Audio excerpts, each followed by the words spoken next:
दिसंबर की ठिठुरती ठंड और रात को रसोई के बर्तन धोना दोनों एक साथ सर पर आ जाए तो अच्छे से अच्छा आदमी रामपुर पहुंचता ही दिखता है।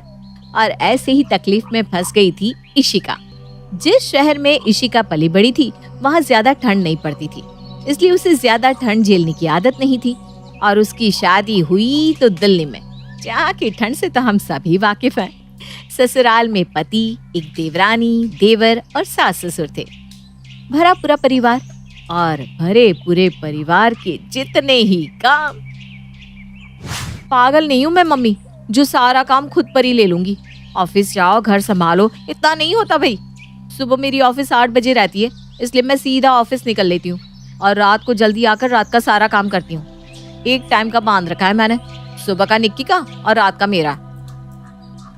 गर्मी में तो चल गया बेटा सुबह और रात का किस्सा, पर अब ना ठंड आ गई है। जितनी रात होती जाएगी ठंड बढ़ती जाएगी। ऐसे ठंड में तो बर्तन कैसे धोएगी बेटा? और अभी तो ठंड की शुरुआत ही हुई है। मेरा बस चले ना तो मैं तो दोपहर के खाने की जिम्मेदारी ले लूं मम्मी, पर उस वक्त ऑफिस रहता है ना। अच्छा ठीक है रख, मेरी देवरानी आ रही है। बर्तन धोते धोते इशिका अपनी माँ से फोन पर बात कर रही होती है। तभी उसकी देवरानी कांपती हुई रजाई ओढ़े किचन में आती है। भाभी, दूध आपने फ्रिज में रख दिया क्या? रंजीत दूध मांग रहे हैं। हाँ फ्रिज में ही है, निकाल ले।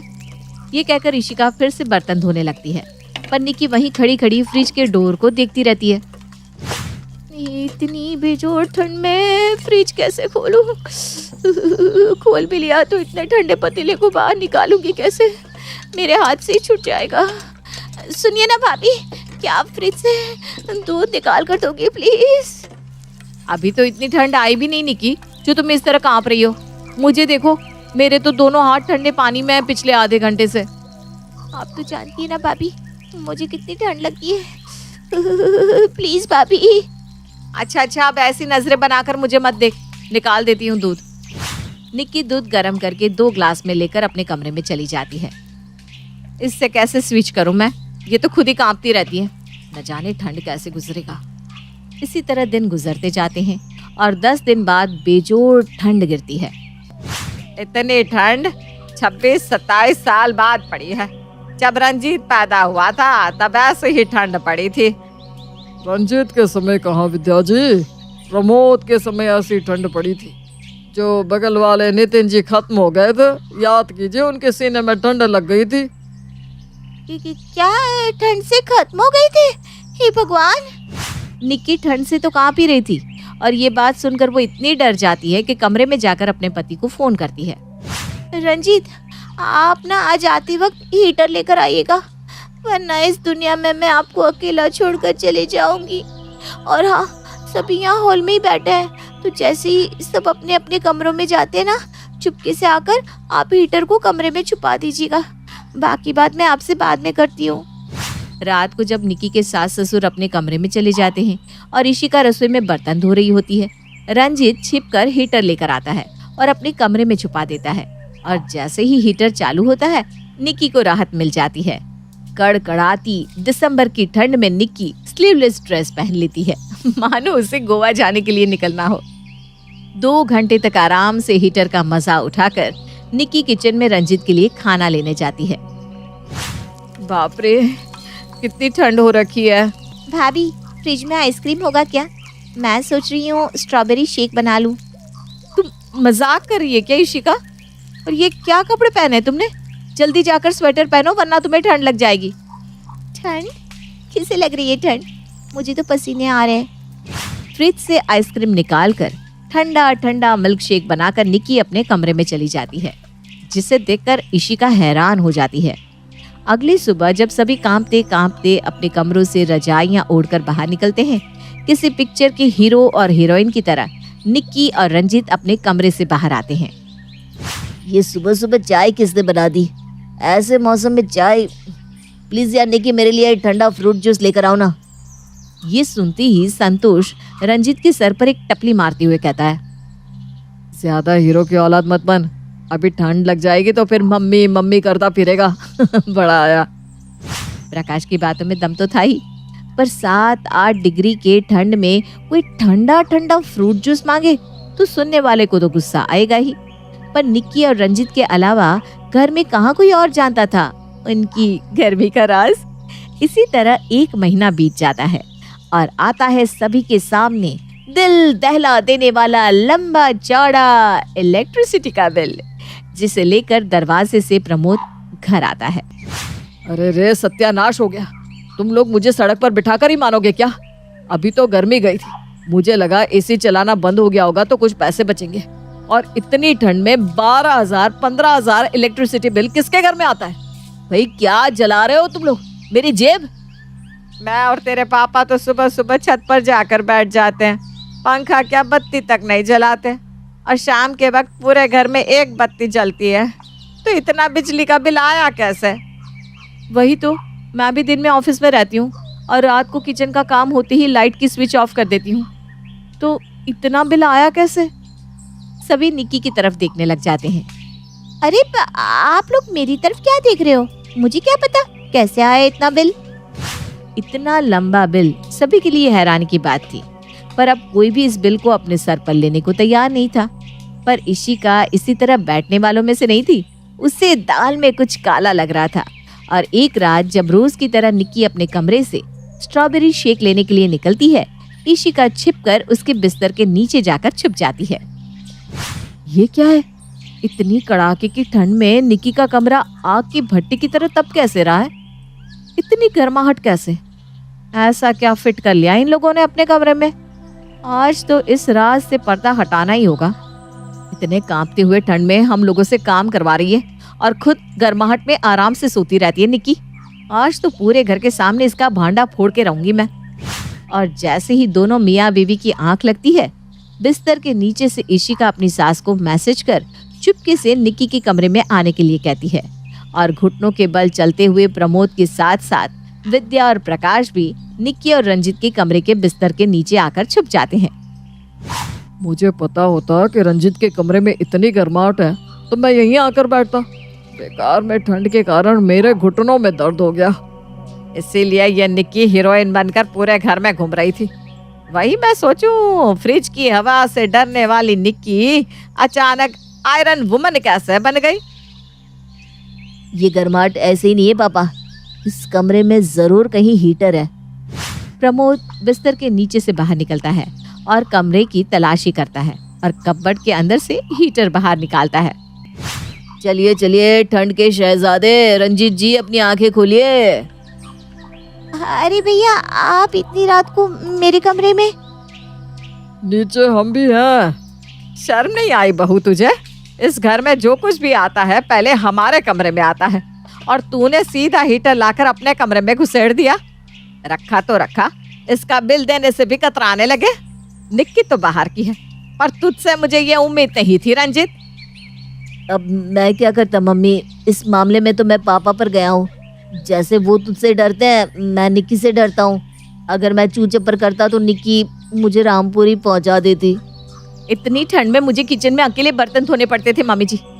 इसका इंसाफ कीजिए आप। आपके लिए तो सारे बच्चे बराबर होने चाहिए। अरे चिंता मत कर बड़ी बहू, इंसाफ तो बराबर का ही होगा। कल ही रंजित एक और हीटर लेकर आएगा। अब जितने दिन की ठंड बची है, 1 हीटर हमारे कमरे में रहेगा और 1 हीटर इशिका के कमरे में। बिजली का एक्स्ट्रा बिल भरेगा रंजित और रात के बर्तन धोएगी निक्की। यही है तुम दोनों की सजा। मम्मी जी नहीं। ठंड के नाम से भी घबराने वाली निक्की को बचे बाकी सभी महीने रात के बर्तन धोकर निकालने पड़ते हैं और रंजित को ओवर टाइम कर बिल के पैसे भरकर। मीना की सास कोरोना के बाद से ही गांव में थी, लेकिन अब तो मीना का ऑफिस खुल चुका था और उसे घर देखने के लिए सास की जरूरत थी। सुनो जी, माँ जी को बुला लो ना, बोलो कि आ जाए। अब गांव में ही रहना है क्या? अरे लेकिन क्या हो गया? तुम तो बोल रही थी कि अब माँ की जरूरत नहीं है, उन्हें वहीं अच्छा लगता है, तो रहने दो वहीं। अरे कैसे रहने दो? मेरा ऑफिस शुरू हो गया है। पहले तो मैंने कोशिश की कि कोई नौकरानी मिल जाए, लेकिन लगता नहीं कि कोई मिलेगी। तुम अपनी माँ को ही बुला लो ना। खैर, मीना का पति माँ को फोन करता है। अरे बेटा, लेकिन वायरस वो तो अभी भी फैला है ना। वैसे गांव में तो कोई डर नहीं है, सबको टीका लगा है, मौज से रहते हैं। तो बेटा अब ना ही बुलाओ तो ठीक है। माँ, लेकिन अब मीना का ऑफिस खुल रहा है। वो कह रही थी कि अगर माँ आ जाती है तो घर संभल जाता। बेटे के प्यार से की गई रिक्वेस्ट से माँ क्यों ना पिघलती।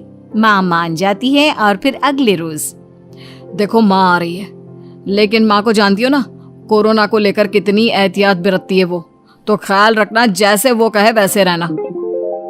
बहू जो अब बिल्कुल ही लापरवाह हो गई थी। ठीक है, वैसे मास्क क्यों लगा रखा है? हटा दो ना, अब कहाँ है वायरस? अरे मैं बाहर से आया था ना।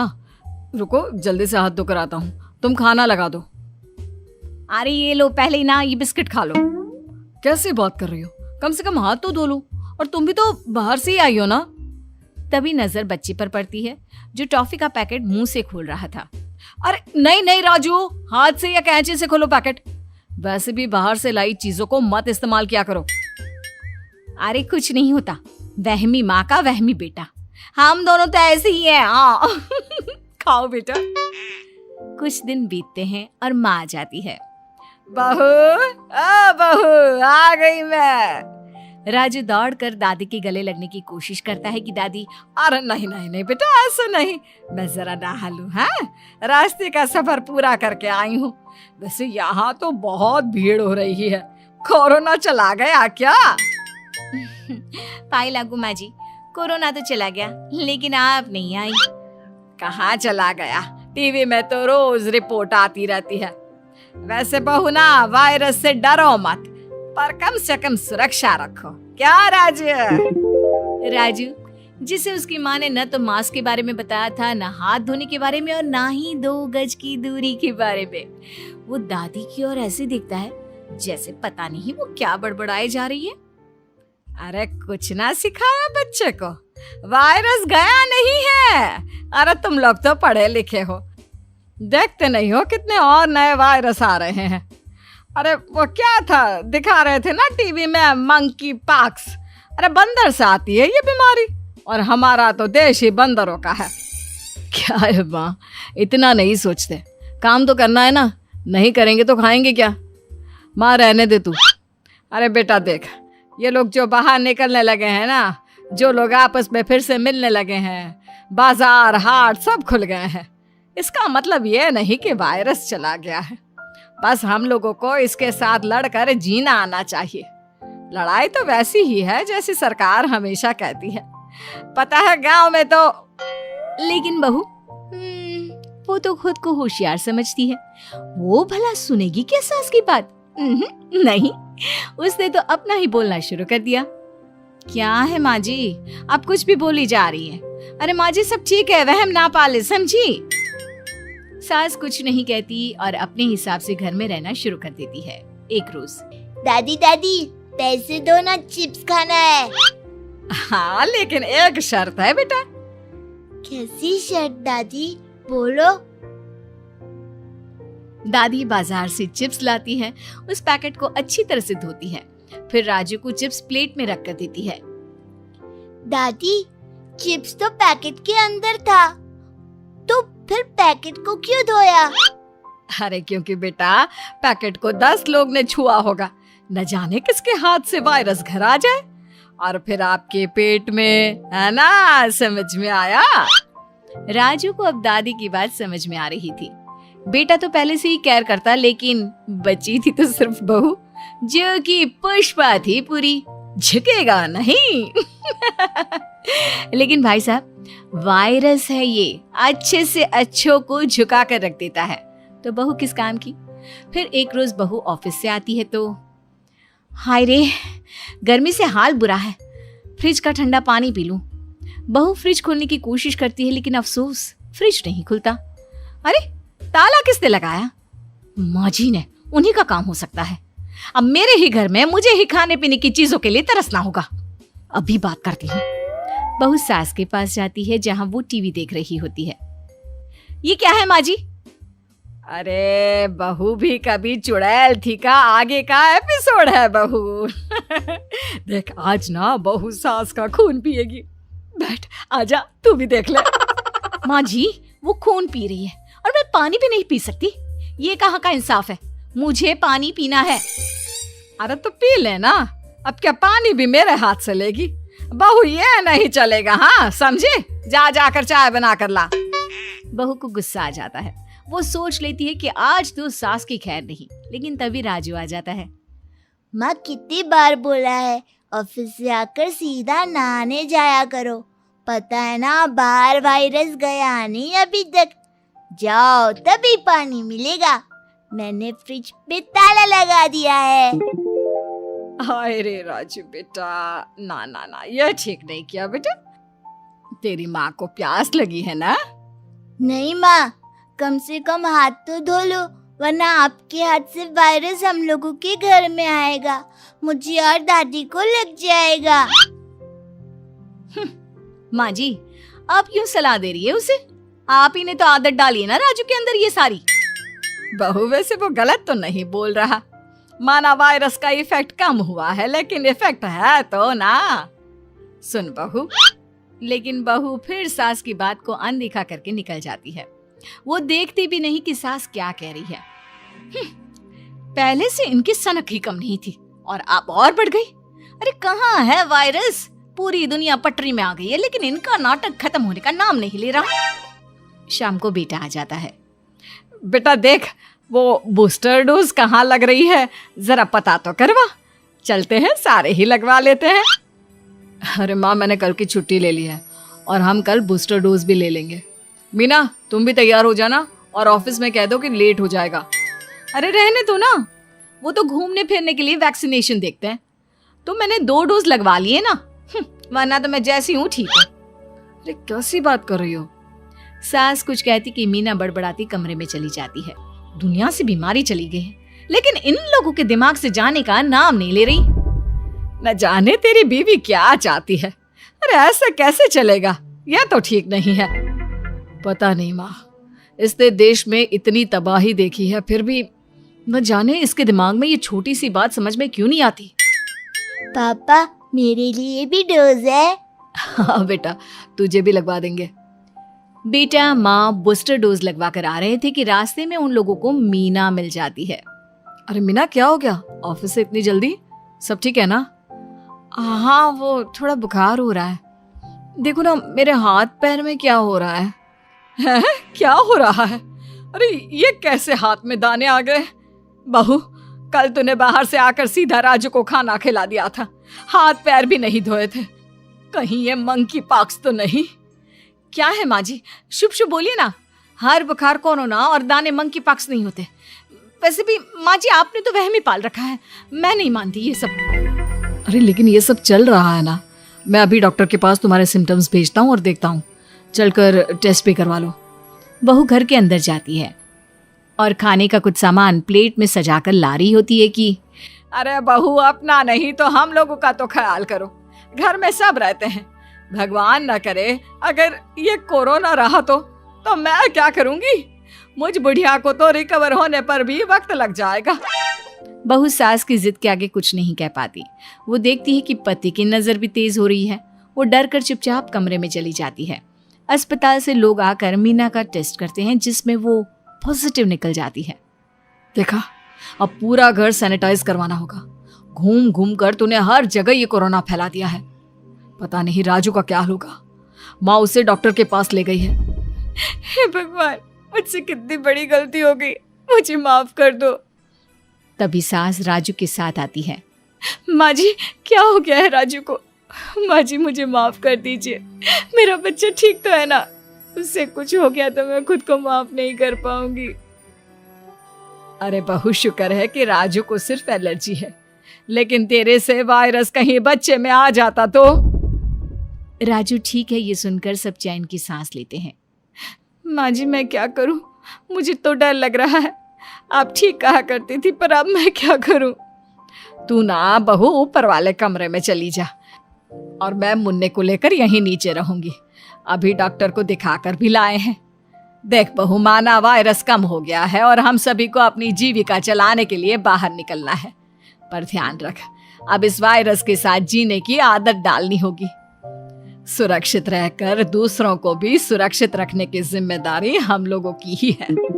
बहू को अकल आ जाती है और सास बहू वायरस के साथ रहने की आदत डाल लेते हैं। बहू, बहुत दिन हो गए कहीं गई नहीं हो।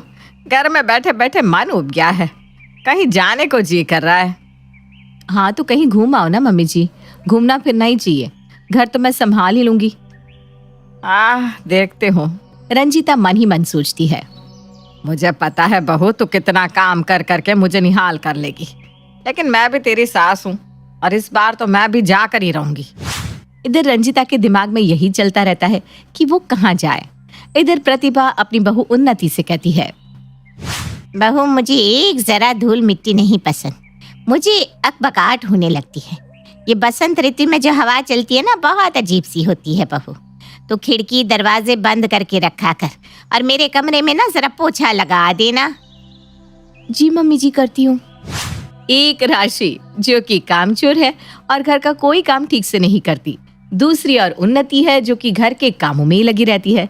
इसी तरह दिन बीतने लगते हैं और एक रोज राशि अपनी माँ प्रतिभा से बात करती है। बहू को अपनी माँ से बात करता देख रंजीता कहती है, अच्छा, समधन जी से बातें हो रही है। बहू, मुझे भी जरा बात करवा देना समधन जी से। जी मम्मी जी।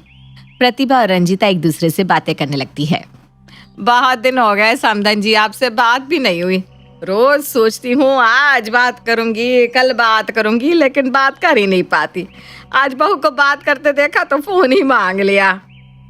ठीक किया समधन जी, बात करने से ही तो रिश्ते बने रहते हैं। वैसे भी शादी के बाद आपसे मिलना ही नहीं हो पाया। हाँ, मैंने तो आज तक आपका घर भी नहीं देखा। बेटे का ससुराल देखना तो बनता ही है। कैसी बात करती समधन जी आपने। आप आ जाओ, आप ही का घर है। इस बार आना ही नहीं, कुछ दिन रह कर जाना है। अरे नहीं नहीं नहीं, बेटे के ससुराल में मेरा क्या है काम। नहीं, ऐसा कुछ भी नहीं है। आ जाओ आराम से, अपना ही घर है। और उन्नति भी तो आपकी बहू ही है, उसके हाथ का कभी चक्कर तो देखो। देखती हूँ समधन जी। रंजीता राशि को फोन देती है और वहां से चली जाती है। थोड़ी देर बाद जब रंजीता अकेली बैठी थी तो वो सोचती है, क्यों ना मैं प्रतिभा के घर ही चली जाऊं। कम से कम इसी बहाने ये तो देखो कि उन्नति काम करती है या नहीं, या फिर राशि की तरह ही है, कुछ आता ही नहीं उसे। रंजीता अगले दिन जाकर राशि से कहती है, राशि, मैं सोच रही हूँ कि तेरे मायके ही चली जाओ कुछ दिन के लिए। वैसे बिना तेरी माँ बहुत बुला रही है मुझे। हाँ हाँ मम्मी जी, चली जाओ ना, मैं आपकी पैकिंग करवा देती हूँ। हाँ बहू, करवा दे, इसी बहाने कुछ तो काम करेगी। क्या कहा? कुछ नहीं बेटा। तो कल मैं आपको ट्रेन में बिठा कर आ जाऊंगी। रंजीता अपने मन में सोचती है, बहू को क्या हुआ, मुझे भेजकर बहुत खुश है। इधर राशि सोचती है, कुछ दिन के लिए मैं आराम से रहूंगी, मम्मी जी के जाने से उधर भाभी को भी पता चले। आराम से बैठी रहती है वो। अगली सुबह राशि अपनी सास रंजीता को ट्रेन में बिठा देती है और अपनी माँ प्रतिभा को फोन करके कहती है, मम्मी मेरी सासू माँ आ रही है, कम से कम उसे 1 हफ्ता तो रखना ही। भाभी को काम पर लगा दो, 1 हफ्ते से पहले मेरी सास को आने मत देना। बड़ी मुश्किल से वो गई है, मुझे कुछ दिन के लिए चैन की सांस तो मिले। अरे तू चिंता मत कर, अभी उन्नति को काम पर लगा देती हूँ, तो आराम कर बच्चा। उन्नति, दिन भर बैठी रहती है तू, अब थोड़ा हाथ पैर भी चला ले। पूरे घर की साफ सफाई कर दे और सारे पर्दे बदल देना, सारी खिड़कियों को पोंछ ले, सब कमरे में चादर और तकिया की खोली बदल दे और सोफे कवर भी बदल ले। शाम तक समधन जी आ जाएंगी, बहुत काम बाकी है अभी। समधन जी आ रही है? ठीक है मम्मी, मैं सब कर दूंगी। दीदी की सास को शिकायत का एक भी मौका नहीं दूंगी। उन्नति बेचारी अपने काम पर लग जाती है। वो जल्दी जल्दी पूरे घर के जाले उतारती है, पूरे घर के पर्दे चादर सब बदलती है और एक कमरा रंजीता के लिए तैयार कर देती है। ये सब करके उन्नति बहुत थक जाती है। बहुत थक गई हूँ, थोड़ा लेट जाती हूँ, कमर भी अकड़ गई है। उन्नति 10 मिनट लेटती है। जैसे ही उन्नति लेटती है वैसे ही प्रतिभा उसके कमरे में जाकर कहती है, ये क्या सोने का वक्त है बहू? तुझे तो बस मौका चाहिए, जा अब देखो लेट जाओ। मम्मी जी मेरी कमर में बहुत दर्द हो रहा है, मुझसे काम नहीं हो पाएगा, 10 मिनट तो आराम करना ही होगा। इतने से काम में ही थक गई। हमने तो जैसे कभी काम किया ही नहीं। मैं तो सुबह 5 बजे से घर के कामों में लग जाती थी, एक पैर पर खड़ी रहती थी। घर की सफाई से लेकर खाने पीने कपड़े तक, राशन पानी आया गया सब मुझे देखना होता था। और तू इतना सा काम करके थक गई। हाँ मम्मी जी, उठा ही नहीं जा रहा। बाजार से समधन जी के लिए नया टूथब्रश, टॉवेल और एक जोड़ी घर की चप्पल ले आना। उन्हें भी तो लगना चाहिए ना कि उनकी खातिरदारी हुई है, वरना मेरी बच्ची को ताने सुनने को मिलेंगे। मेरा बेटा यहाँ होता तो मुझे तुझे कुछ कहना ही नहीं पड़ता। वो खुद ही अपनी बहन की सास के लिए सब कर देता। वो नहीं है तो क्या हुआ, मैं हूं ना। मैं अभी जाती हूँ मम्मी जी। उन्नति उसी वक्त उठकर बाजार जाती है और शॉपिंग करती है। मुझे अपना बेस्ट देना है। नाना जी की इज्जत का सवाल है। उनके ससुराल में उनकी नाक नहीं कटनी चाहिए। विशाल को भी बहुत बुरा लगेगा अगर ऐसा कुछ हो गया तो। उन्नति सब सामान खरीद कर आती है और देखती है कि काम वाली काम कर रही है। जब तक ये बर्तन मांजती है तब तक मैं आराम से लेट जाती हूँ। मम्मी जी, आपने जो जो कहा था मैं वो सब लेकर आई हूँ। ये काम कर रही है ना, तब तक मैं अपने कमरे में जा रही हूँ। हाँ ठीक है, लेकिन खाना तुझे बनाना है और कम से कम 4 सब्जी बनाना। बाकी ये जाती है तब मैं बताती हूँ। ठीक है मम्मी जी। प्रतिभा काम वाली से काम करवाती है और उससे कहती है, बर्तन अच्छे से साफ करने और पोछा अच्छे से लगाना। मेरी बच्ची की सास आ रही है, कल से तेरी छुट्टी है हफ्ते भर की। उनके सामने बहू ही काम करेगी ना। काम वाली के चेहरे पर चमक आ जाती है और वो बड़ी ही मन से काम करती है। आज तो मैं ऐसा पोछा मारेगी कि कोई भी अपना चेहरा देख पाएगा जमीन में।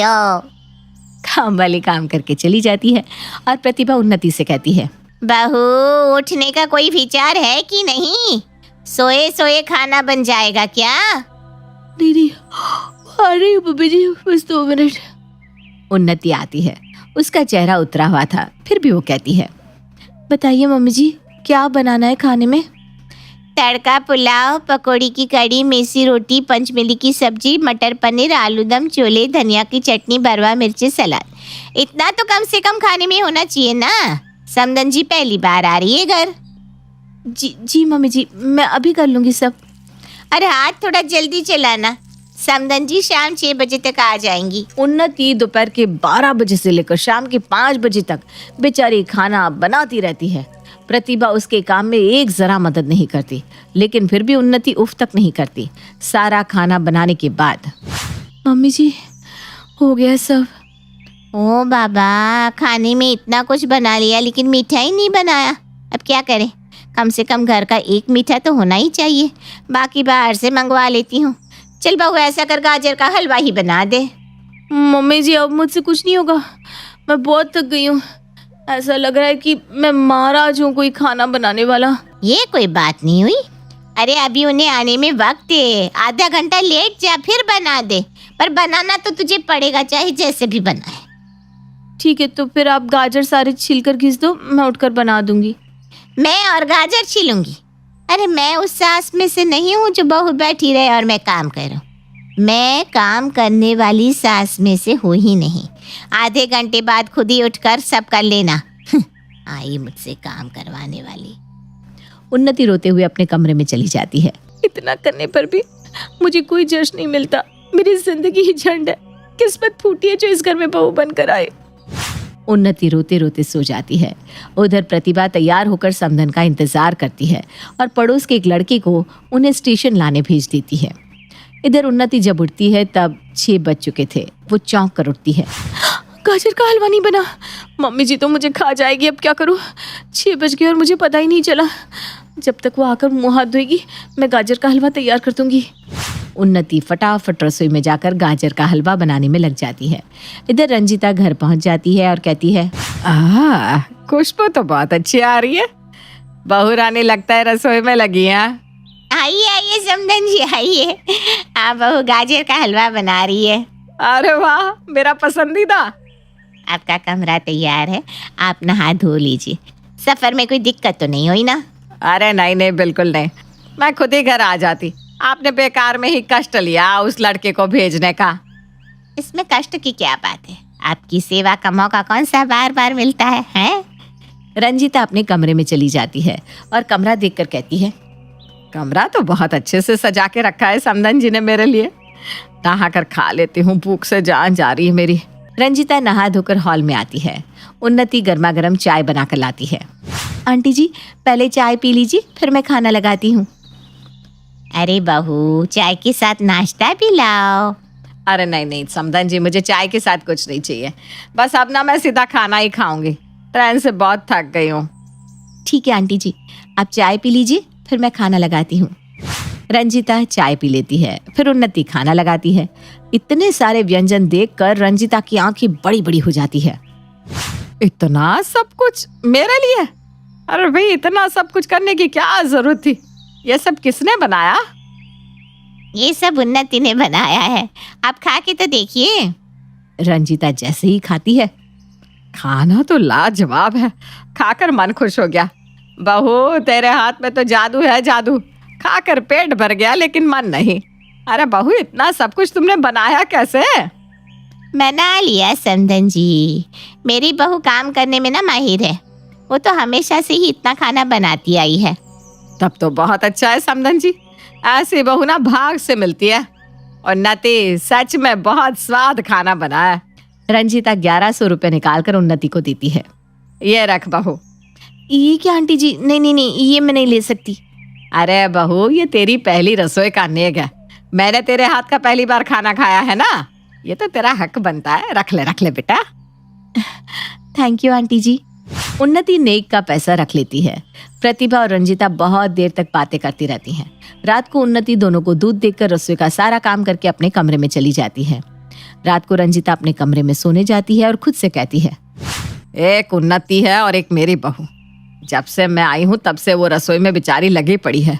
सुबह से लगकर इतना खाना बनाया। राशि तो जब देखो बैठी रहती है, उससे कुछ काम बोलो और रो लो। अगली सुबह उन्नति सबसे पहले उठकर घर के सारे काम कर लेती है और प्रतिभा के उठते ही दोनों समधनों को चाय देती है।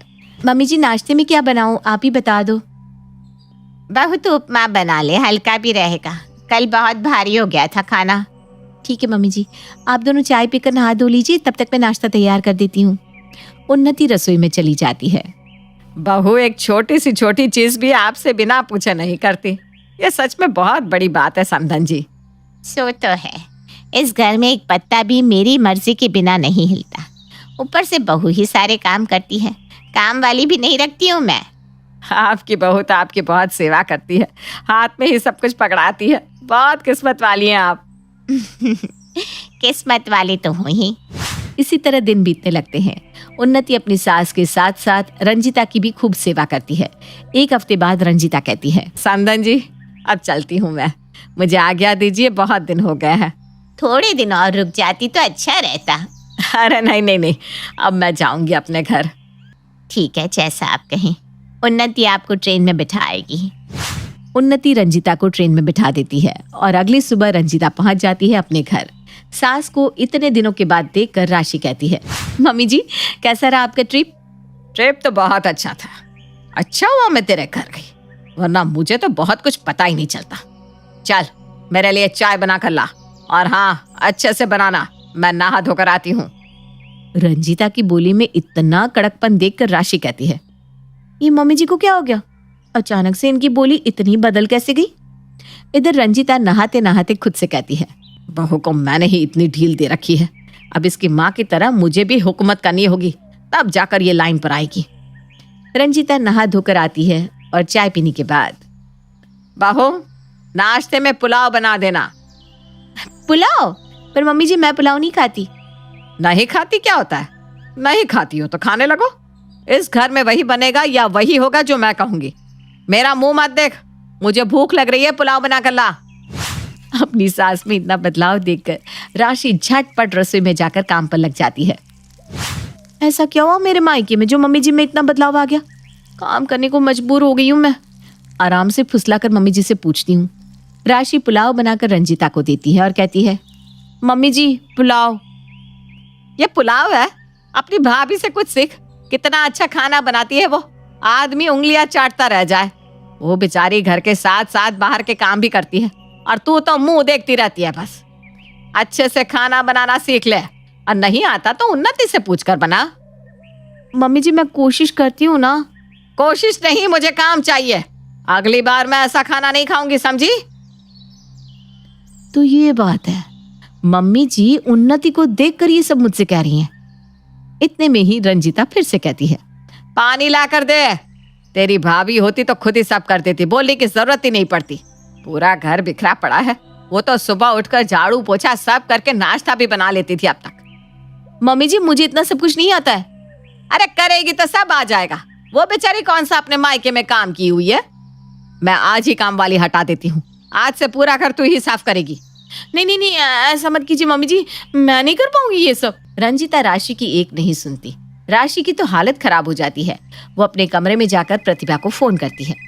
मम्मी तुम्हें क्या जरूरत थी मेरी सास के सामने भाभी से इतना काम करवाने की? अब मेरी सास मुझे इतना सुना रही है। अरे मैं क्या करूँ, तूने ही तो कहा था उन्नति से सारे काम करवा लो, घर और बाहर की। तो मैंने काम वाली को भी हटा दिया था। मैंने अपने पैर पर खुद ही कुल्हाड़ी मार ली। अब मैं क्या करूँ मम्मी? मुझे अपनी सास को तुम्हारे घर भेजना ही नहीं चाहिए था। अब तो वो मेरे सर पर चढ़कर नाच रही है। तो तू ही बता मैं क्या करूँ इसमें? मैंने तो तेरे भले के लिए किया, जो किया वो भी तेरे कहने पर। लगता है भाभी की हाई लग गई मुझे। मेरी वजह से उन्हें इतना काम करना पड़ा।